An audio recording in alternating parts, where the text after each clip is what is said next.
Hey, boys and girls. Today is the final day with the Great Stink, and so we're doing our little quiz that we would typically do in class on a Friday.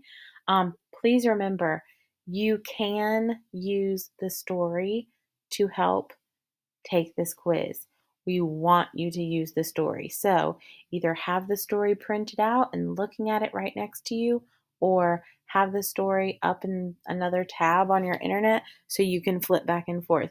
You are allowed to use it. You use it in class. We want you to use it now. It's all about looking back. So please don't feel like you have to do this from memory. So just make sure that you finish and click submit when you're done so we can see how you did. There are 10 questions. There will be 8 multiple choice and 2 where you type in your answer. I'm just going to go over those really quickly. What caused the Great Stink in London, England in 1858? Again, looking for the cause. A key word we used with cause was why. Why did it happen?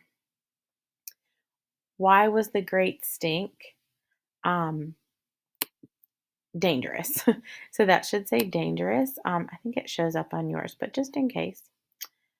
Sewage systems require many workers and a lot of money because they are blank.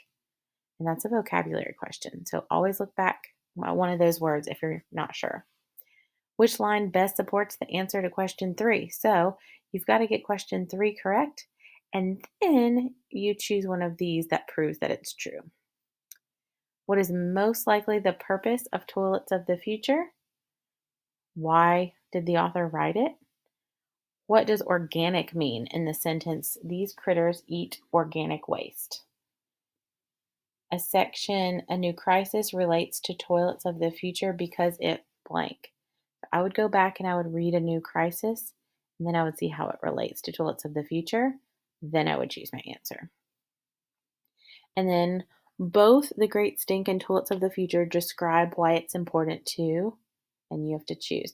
So we're looking for something that both of those stories have in common. And then for your constructed response, we are looking for RAD strategy here. So R, restate the question, A, answer the question, and D, defend it with details from the text. Compare and contrast toilets in early London with the worm toilet described in Toilets of the Future. Use details from both texts to support your answer. So looking for compare contrast. If you would rather compare and contrast in a double bubble map or in a Venn diagram, and you want to do that on your own paper, you are welcome to do that.